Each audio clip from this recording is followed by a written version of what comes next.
Alright guys, today I am going to use soft spray as I curl my long hair mannequin. She has medium textured hair, but it's really long, so it's really long, medium to long hair. I'm going to use my Morcel that comes in your kit to curl her, but I'm going to use my Morcel as a wand today. So I'm going to use this technique that I've learned. We're going to take 1 inch section, so it's no wider than the width of my rod. And the way I'm going to turn my wrist is going to determine exactly how these curls are going to come out. So you can see I reset my hair because my wrist wasn't working properly, but I'm going to anchor the iron right at the base. And then I'm going to look at the top of my wrist, and then as I turn it, I'm going to look at the bottom of my wrist. And then I'm going to turn it again, looking at the top of my wrist, and then turning it alternately and looking at the bottom of my wrist.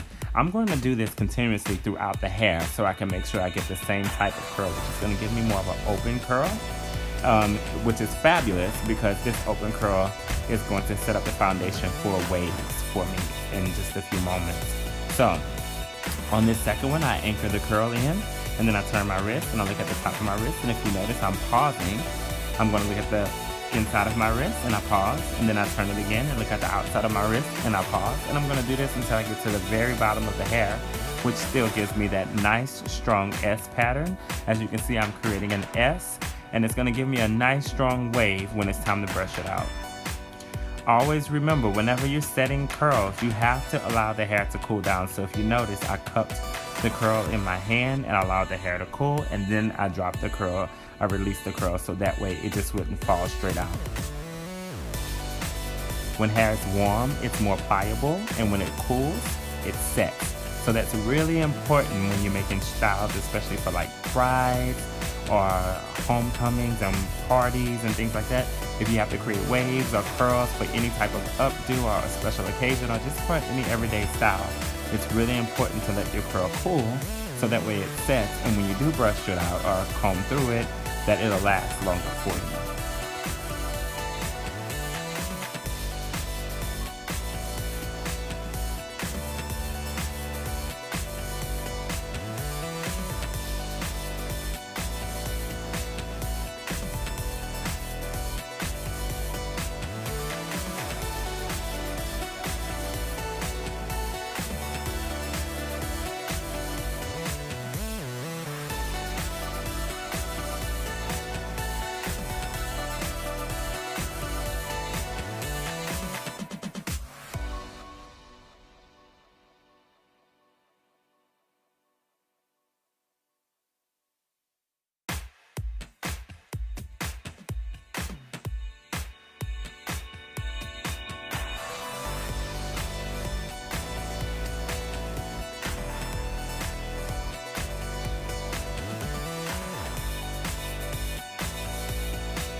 I'm starting at the nape of the neck. I'm making horizontal subsections going straight across from ear to ear.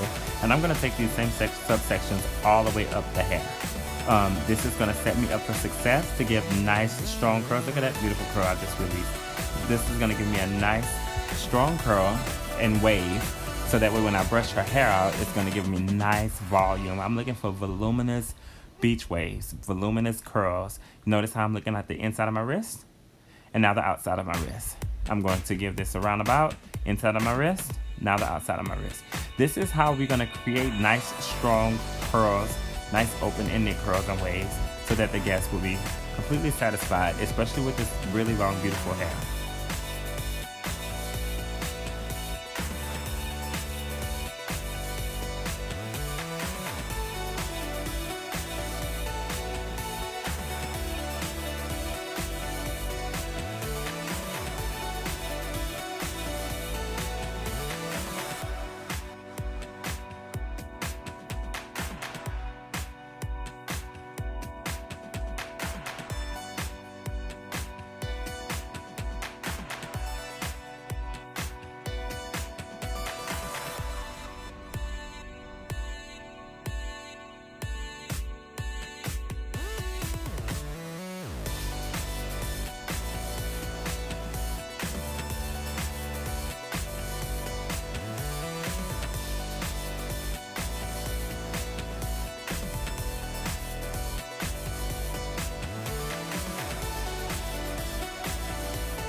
Again, guys, we are looking at the inside of my wrist, and then I'm going to turn, and then the outside of my wrist. Then I give it a roundabout inside of my wrist, and I'm going to give it a roundabout outside of my wrist. We're going to complete this style by being consistent. Consistency is key in hairstyling because if you do something different, or even hair cutting for that matter, coloring the same, if you do something different at any point, you can create inconsistencies in your hairstyling, and unfortunately, those inconsistencies can ruin the hairstyle. So you want to make sure that we're being consistent throughout the hairstyle. Look at those beautiful curls. As they come down, you can see that they're all the same. that they all are being released the same way. They all are being curled the same way. And they're nice, beautiful, open curls. And this is going to give us the spiral effect to set us up for our nice end result.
All right, guys, we're more than halfway through the head and we're very consistent with our hairstyling.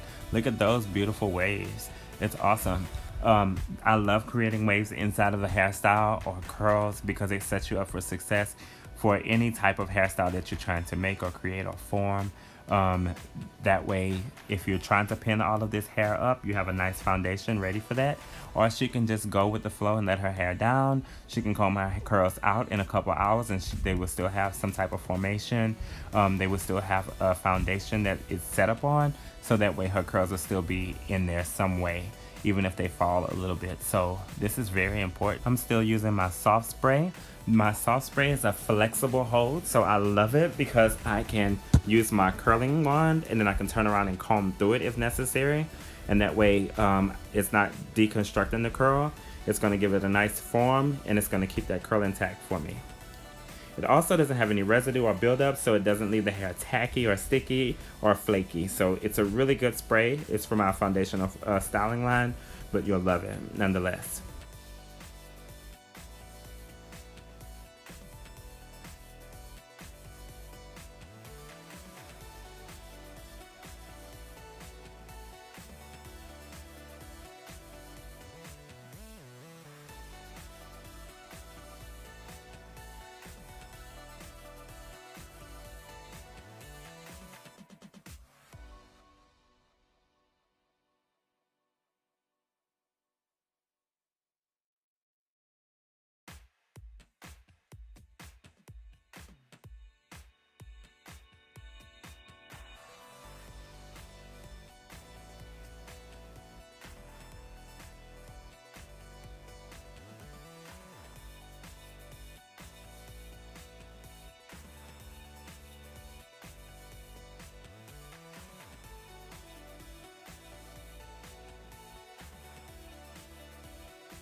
All right, guys, this style is almost complete. However, I do have a special treat for you in just a moment.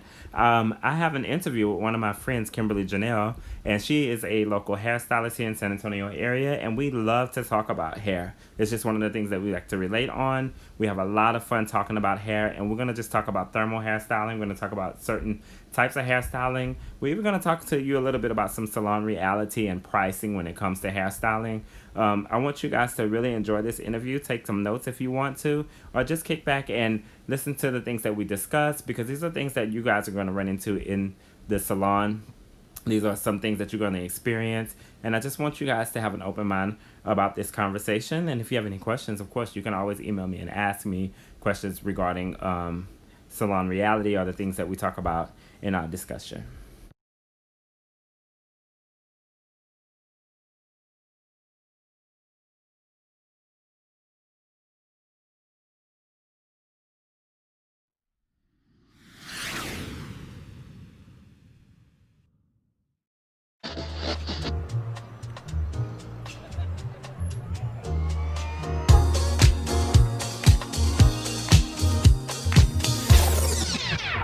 Hi guys, Patrick the Brain here, and today we're going to talk about some more hair talk. We're going to talk about thermal hairstyling. We're going to talk about hairstyling in general, both in the school setting and behind the chair. I have my friend Kimberly Janelle. She's back with us, and we're just going to have an open conversation about hair trends, and things that happen behind the chair regarding our video series with thermal hairstyling. Thank you so much for showing back up, Kimberly. I appreciate your time. Of course. Thank you for having me. I wanted to ask you a few questions regarding trends that's happening in the salon right now. I know it's 2020, and I know things just evolve and come right back around. I wanted to see what your thoughts were. What are you seeing behind the chair? What's happening? In terms of trends, of course, the fun colors are still in. Yeah. You see more rainbow hair now, or what's the kind where transitions across stripes?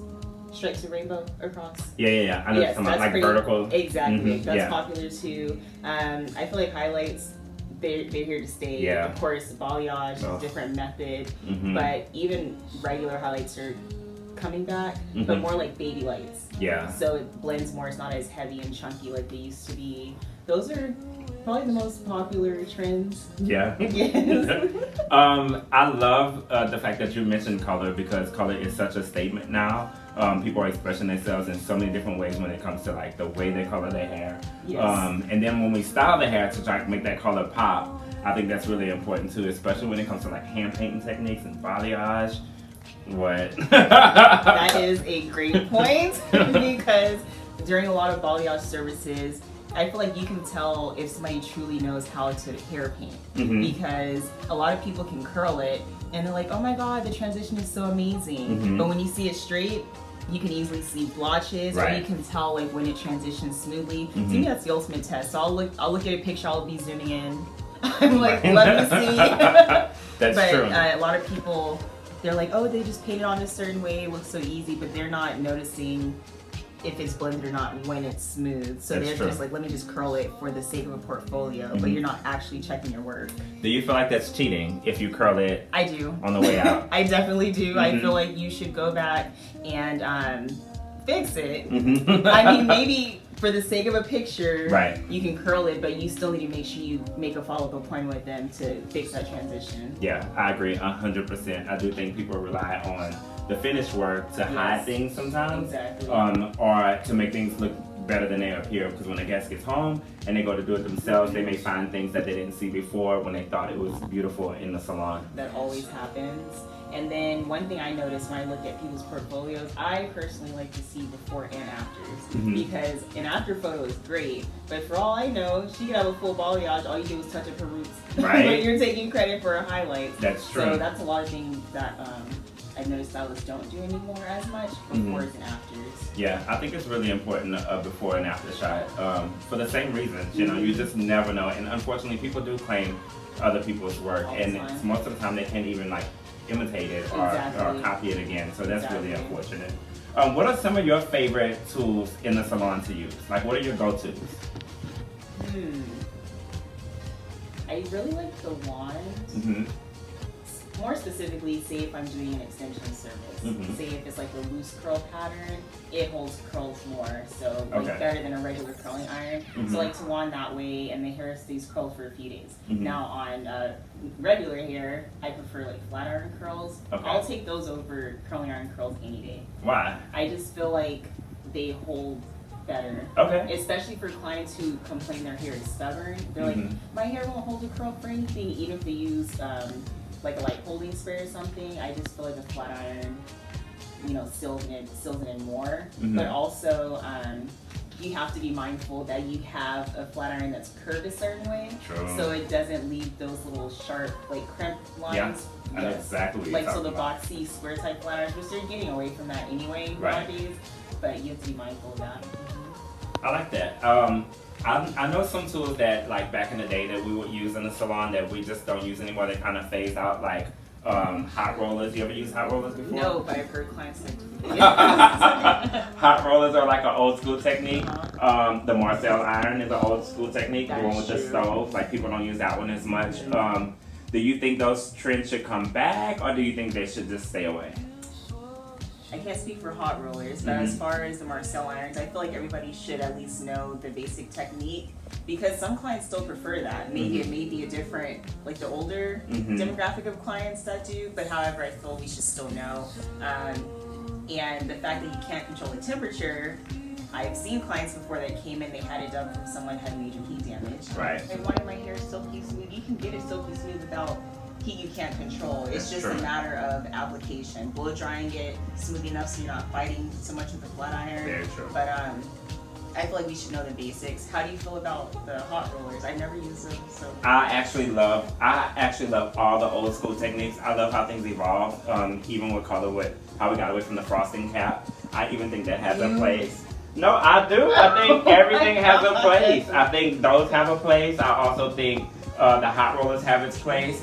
So say for instance, if you have multiple things going on in the salon and you can do a hot roller set, let that cool, like it'll warm up, cool, while you can work on somebody else, you know? You can't do that with a wand or just a curling iron. So I love anything that's gonna make the day more efficient and just go by more smoothly for me. I love hot rollers. I think they're cool. I have 2 sets of them actually. But yeah, I think it all has its place, but I agree with you with the Marcel.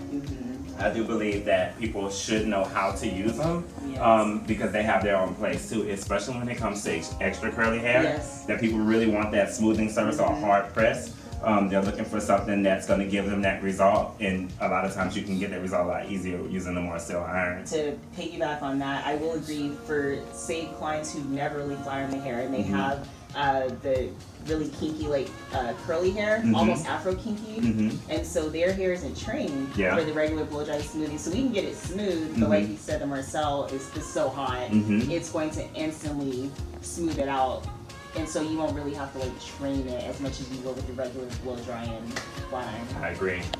I agree. How do you feel about round brushing? Do you like round brushing? I do, depending on the texture. So if it's like a very, very loose wave to almost no wave, all round brush. Other than that, I prefer not to. I like the paddle brush because it gives me more control. And it's like, I don't always put the concentrator to the brush because that's too much heat. But I always like to rough dry the roots, get that, you know, stretch out the hair at the same time, and then go in, take maybe like sections, 2 inches thick, and blow dry it that way. I like it that way. Yeah. So are you saying to blow dry to finish or blow drying styles period? I like a round brush finish. If I'm going to smooth out hair, I'm going to use a paddle brush and flat iron. Yeah, I like that technique. I just like things that makes things a lot easier. Things that make my day go by easy and make it easy for the guests to, even if they had to recreate the style. A lot of them complain about that. They're like, oh my god, it looks so amazing, but I know it's not going to look like this when I go home because I don't have the patience. I'm like, okay, so a round brush will not be your go-to style. Let's find something else for you. Or that's another reason for them to come back. Like, oh, well, I'll see you back in 2 weeks. That too. What about, how do you feel about YouTube stylists? I don't really care for them. I can see your hesitation. Don't get me wrong, some people do have methods that may work. Sometimes I'll go in there like, oh, maybe there's another way I can do this. But ultimately, I guarantee you, if you inbox most of them, I'm going to say I'm gonna throw a number out. 80% probably are not licensed. How do you have 1 million followers and you don't have a cosmetology license? So I agree. I don't understand how people are so like readily available to give them so much credibility, but don't want to spend money in the salon when we were trained for this. And not every stylist is great either. Right. But at least at the end of the day, we know the basics. Because usually this the YouTubers show you styles, but they can't give you insight on really how to maintain your hair and what this and that does for your hair because they don't know. Yeah. And that's okay, but I'm not listening to them. Right. I'm not gonna listen to somebody say this only works. This works for me. I'm not sure if like you're taking a big chance if it doesn't work for you. And I think that's the problem with YouTube. Like you said, people don't have licenses and they're giving hair advice based on what works for them, which you can do that, you know, because you're giving your opinion, but that's all it is. You know, we are trained, and unfortunately, people. It may be a matter of like not being able to afford a hairstylist or not be able to find one in your area that specializes in your hair texture. You know, it's so many factors why people turn to YouTube. Maybe the convenience, you know. At your fingertips. Right? But it's just unfortunate that people don't give, like you said, the credibility to the people that work so hard behind the chair, that work so hard to get a license, to get the education, and then to turn around and try to provide a service that would be for the public or make people beautiful. Right. Or that we don't, sometimes we miss that. But I just don't want, I'm not trying to give YouTube a bad rap, but it could be miseducation, like on both ends of the spectrum, you know? To tag on to that, miseducation is very true, especially say if a girl is in a YouTube video and she's showing you how she curls her own hair at home. A lot of clients don't know you do not need to do multiple passes over your hair to get it straight. Right. If you take small enough sections and a certain type of heat, it's going to smooth it out. And they don't teach you to smooth and curl in one time. So you're seeing them like go over their roots, depending on the texture, several times, and then like, you know, curling the ends super slow. So you're having somebody at home do that, and they may have the same texture as the person in the video, but the person at home, their elasticity may not be the same. So then the next day they're like, oh my gosh, why are my ends more of a wave when they were just curly? You gave yourself heat damage because you're following the same application process that the girl in the video was doing, but her elasticity is stronger than yours. These are things they don't know about. No, and they won't be able to explain that because they don't have the education. You know? And that's really unfortunate. I love how you talk so much about heat and what heat can do as far as damage to your hair. Do you always use a heat protectant in the salon? I do. You do? Good. Yes, and I'm big on leave-in conditioning. So I do the regular shampoo condition, but I'm big on a leave-in mist or some type of light leave-in product because I don't like heavy hair. I want it to blow in the wind. But like I always make sure there's a heat protectant there. It's so important. But also you have to be mindful because some heat protectants come out a little crunchy. The more you put heat to it, that's not going to work either. So it's kind of like hit or miss. I agree. I think some products, unfortunately, it says it does one thing, and you may even deliver on that one thing, but it may give you something else that you just don't want. So sometimes you really have to kind of research your products and know what works for different hair types and textures. So I'm going to bring up a topic that it's very sensitive to some people because it has like a spectrum of issues when it comes in the salon, and we talk about pricing, money. You know, we don't do this service for free, especially behind the chair, and nobody goes to school to learn how to become a professional and then turn around and donate their services. So it's always it's always a sensitive subject because sometimes people don't know how to price themselves, especially when you're doing hairstyling services, or when they're new to the game. Because they're used to doing like their parents or like their sisters or their family, and they give them a discount. Exactly. So when it comes to like thermal styling, especially with like curly and extra curly hair or even wavy hairstyles, when we have to sit there and smooth hair for hours, or we have to curl hair for hours, or when we have to put so much work into it. How do you feel about pricing? What determines your price list? I always have a starting price, and I always make it known that there will be additional pricing or charges for length and thickness, if applicable, because just because your hair is down like mid-waist it may be fine. So it may still take me under an hour, as opposed to somebody who has really thick hair is going to probably take me an hour and a half, you know? So I always do starting prices and kind of play it case by case. Okay.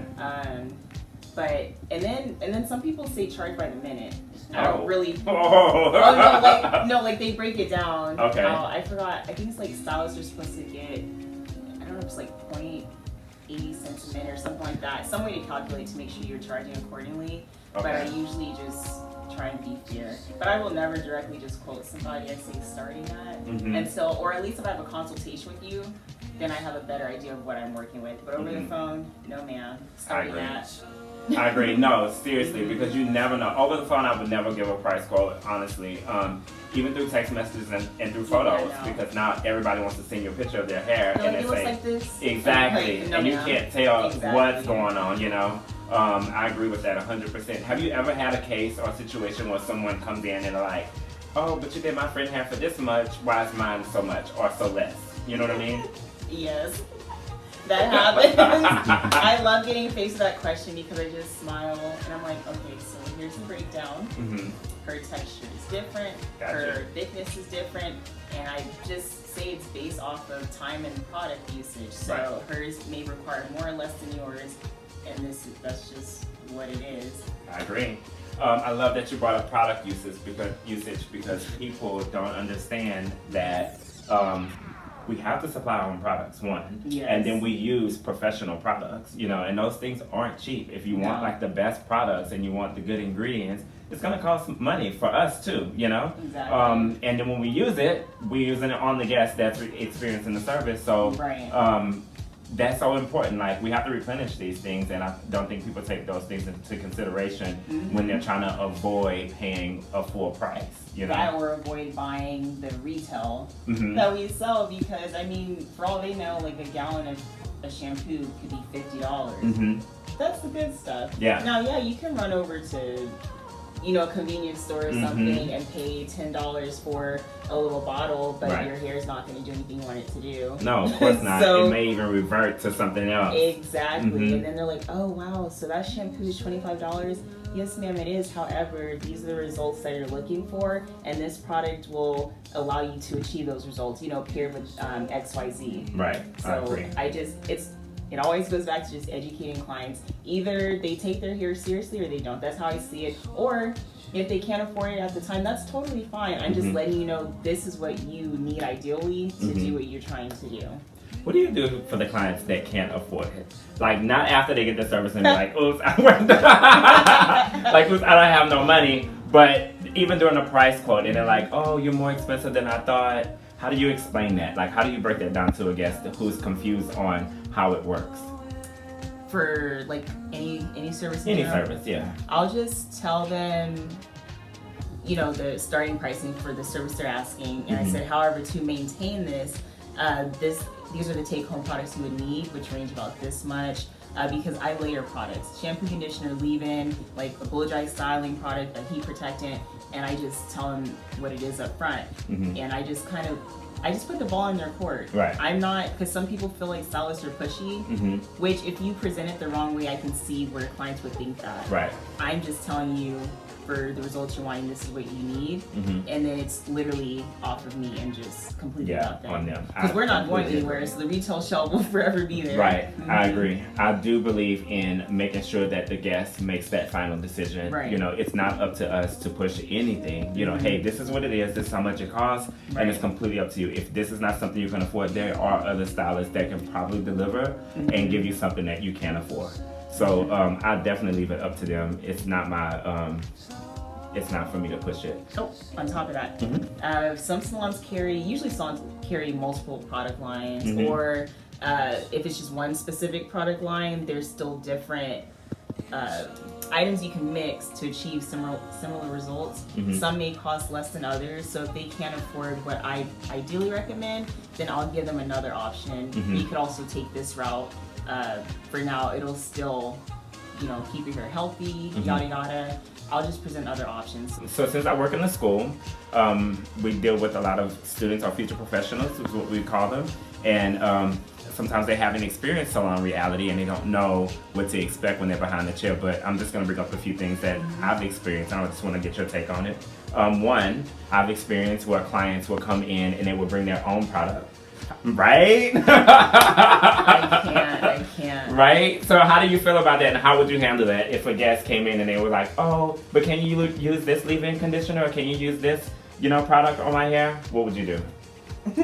Well, even though I try not to take it personally, deep down I am a little insulted because I'm thinking, are you not telling me that my professional grade salon products are not good enough for your hair when you're using something out of, Target or whatever you want to call it? Right. And so I'll just smile and I'm like, listen, ma'am, I understand. This works well for you at home. Right. However, I cannot be liable for another product that is not under me. Yeah. So I stick with these, and that's just what it is. Now, if you want to do your hair at home, then you can use those, but we can't accept outside products. That's just protocol. Yeah, no, I agree 100%. The only time that I ever allow someone to use a product that I'm not promoting or that I don't provide is if it's prescribed. Right. Because some people have responded to it. So you say he's going to say if it's prescribed first? No, you don't have to say that. Okay. That's where I cut. That's where I'll cut it. So you jump in. Okay. 3,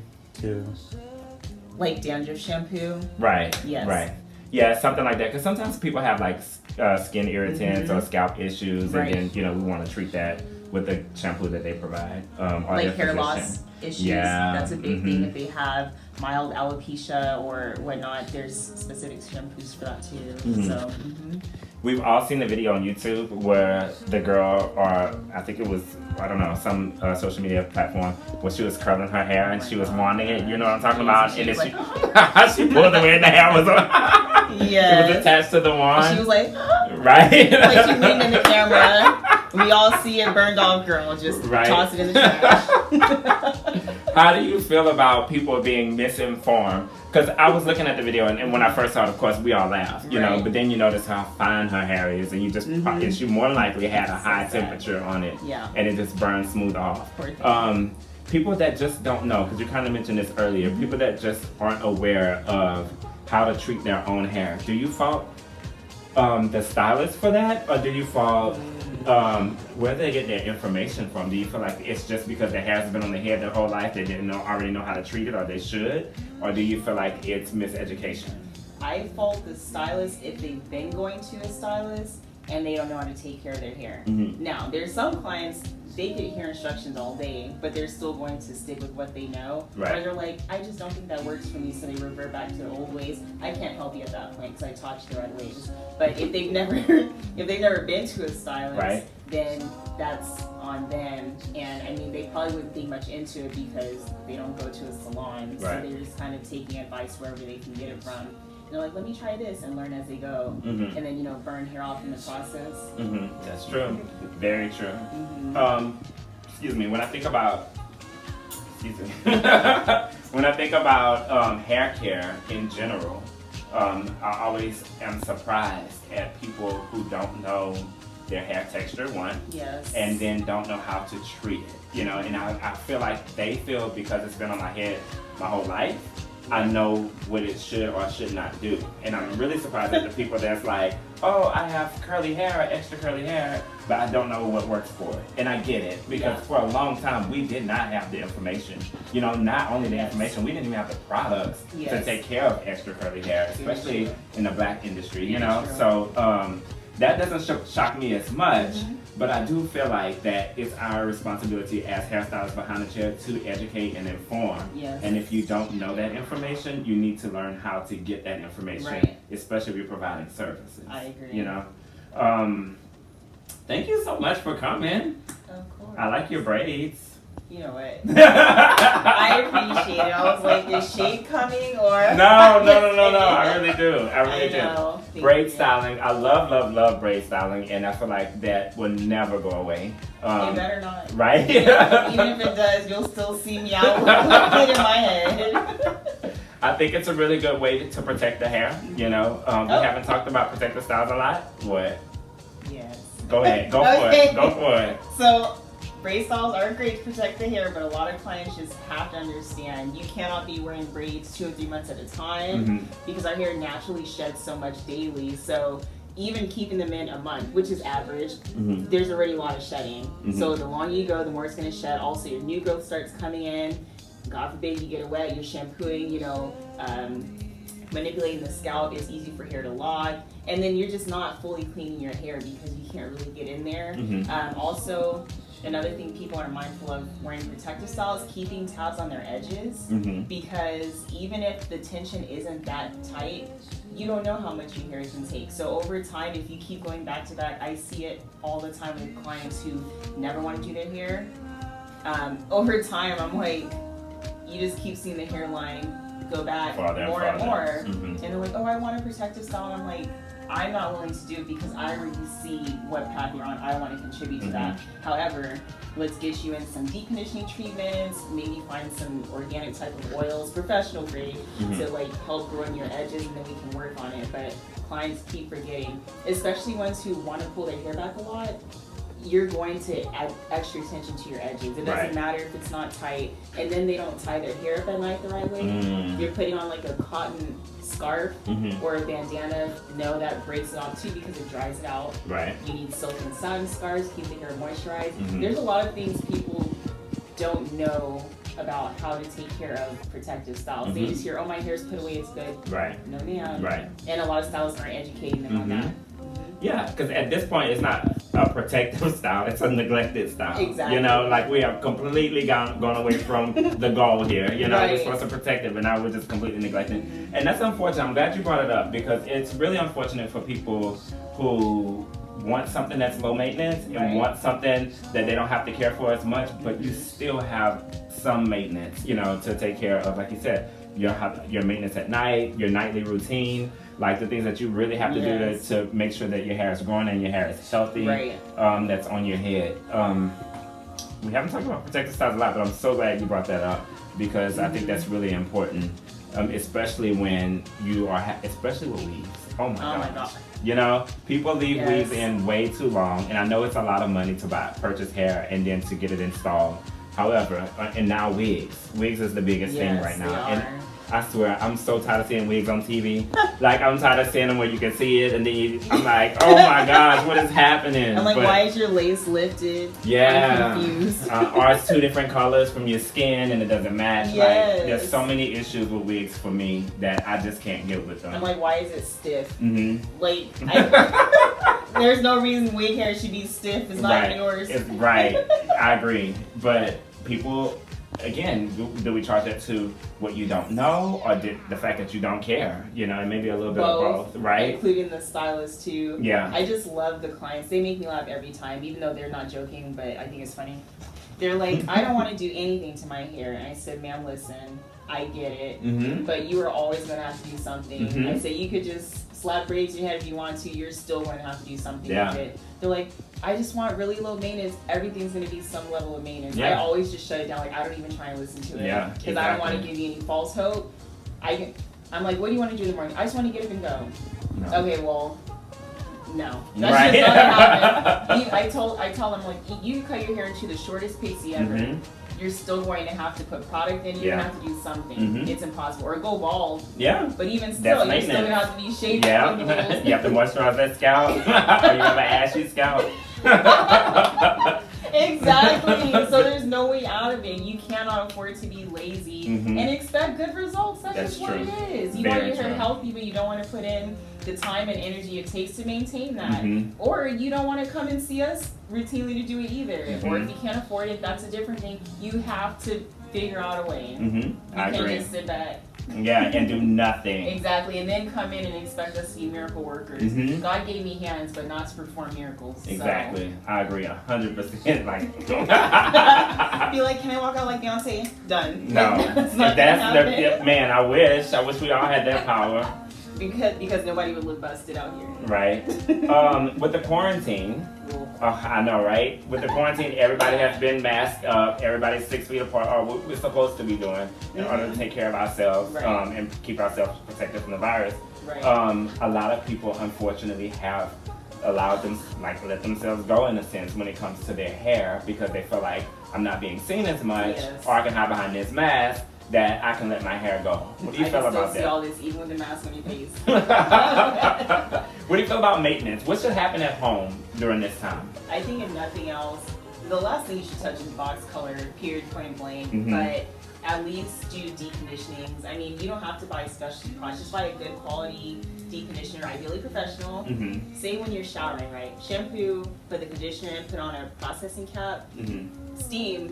It's gonna. You may not have a hooded dryer, but you have the steam coming in. Right. So there, give yourself an at-home treatment. Go do chores or something. Let it sit. Mm-hmm. Hot oil treatments, whatever you want to call it. There's ways to do things. Also, if somebody's addicted to heat, you're not really out as much. You're not being seen as much. So take advantage of that. Give your hair a break. Give your hair a Do break. maybe simple blow dry styles, or if your hair is textured, try and I don't know, slick it in a ponytail, like braid it down, wear it out or twist out, braid out, whatever you want to do. Mhm. Even for girls that have loose wavy hair, Mhm. you can still braid it up and do little styles. Just Right. try and back off and give it a break. I agree. I think this is the perfect time to give your hair a break. Mhm. You know, even if you are just, if you're one of those high maintenance people, which is great, Yeah. this is the time to kind of slow it down, right? She's like, I'm in a protective style now. Yeah, but a protective style is perfect for this time. Right. Deep conditioners and treatments are perfect for this time to keep your hair up. Yes. If you are a person that loves to keep your color up, this is a perfect time to kind of stretch it out. Not to say Right. that you don't have to get it colored again, Right. but you can definitely stretch out the time. Yes. Not just because you're not seeing, but because we have the convenience of doing it now, and it's not so obvious that if you had to stretch out your time. I really do think that's a great idea. Like those who have lighter hair, Mhm. lighter brown, blonde, whatever you want to call it, and then naturally have really dark roots, Mm-hmm. they start freaking out over 1 inch, Mhm. but now you can't get it touched up. So Yeah, you just can't do it unless. you Yeah. can just lie and say you had a balayage when your roots start growing out. Right. Thank you so much for your time, Kimberly. This was so much fun. I really appreciate you and your insight and your advice. And that's it. Until next time. Yeah. Because there will be a next time. All right. See you soon. Thank you.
Mortal Kombat. It's probably $2.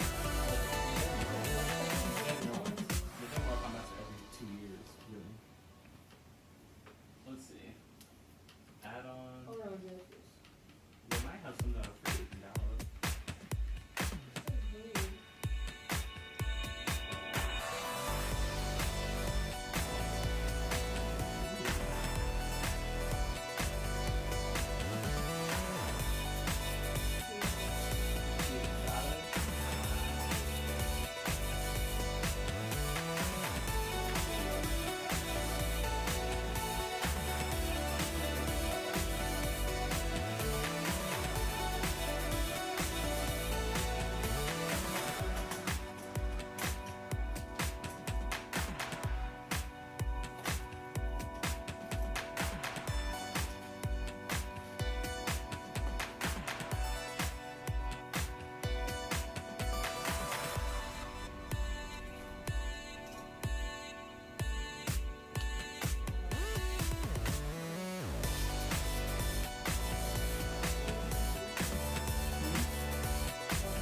All right, guys, we're almost done with this hair curling, and at the very end, what I'm going to do is take my 413 brush, start at the bottom and work my way up, and I'm going to brush right through this hair to give it nice, voluminous curls. You're going to see that in just a few moments, that I'm just going to brush right through it, give it a nice, voluminous hairstyle. I'm not going to break up the curls so much, but I am going to spread them out to where that the curls expand and they give it a nice, beach wavy hairstyle. A lot of volume. I love volume, so I want to make sure that her hair comes out nice and voluminous, and you'll see that in just a second, how her hair comes out. Thank you guys so much for hanging out with me. I hope you learned exactly what I'm talking about. I hope you have a chance to do the technique that we talked about with looking at the outside of your wrist and then the inside of your wrist, and then the outside of your wrist. And then as you wind the hair around the wand, you'll get the same end result. I can't believe when Tiffany said that sometimes she would come to the class on me and take the time.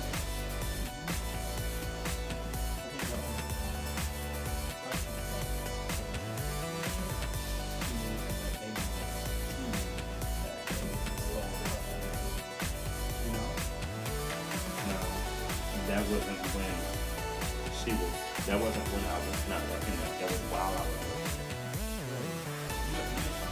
there. Yes. You know how hard I struggled working at that salon? I struggled. I had to quit because we were struggling so bad.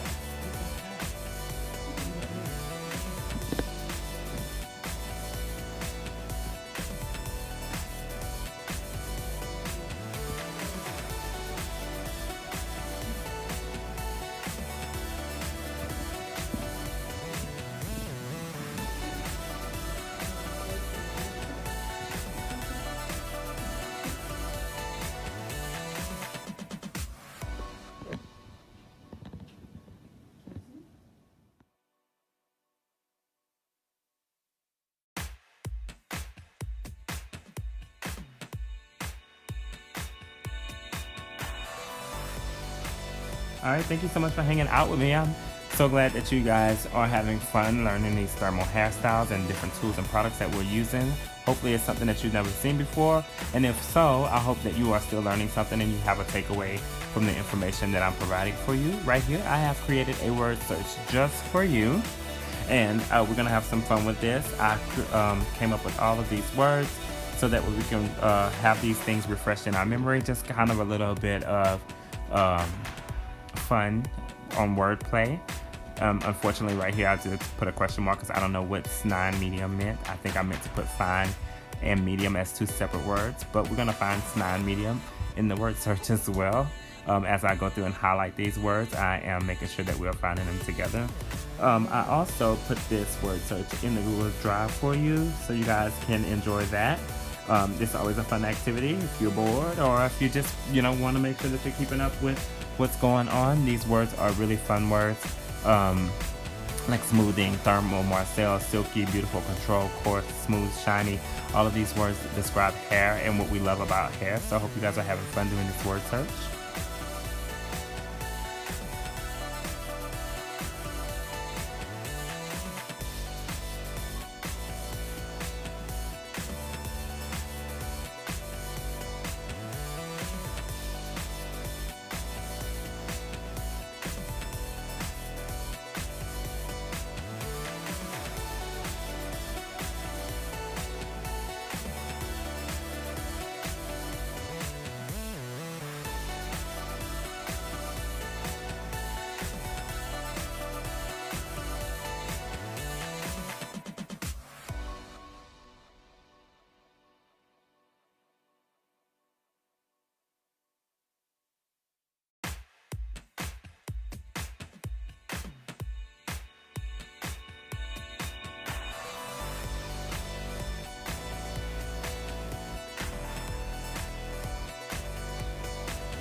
I love to play word searches. Sometimes when you look at the word search in itself and the first like word that pops out, it's always fun to like look at those words. Or as you're crossing out one word, you can like see one out of the corner of your eye, and then you try to go back to it and you can't find any more. That's always fun. I love word searches. I like to use my highlighter and just highlight those words. But these words are definitely all in the Milady's book and in our textual systems.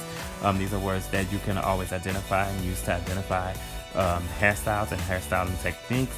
I've used these words all throughout the training video that we have for you today, and I wanted to make sure that these words stick in your mind, so I reused them for our word search.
Alright guys, I'm curious to know who has found all of the words faster than me.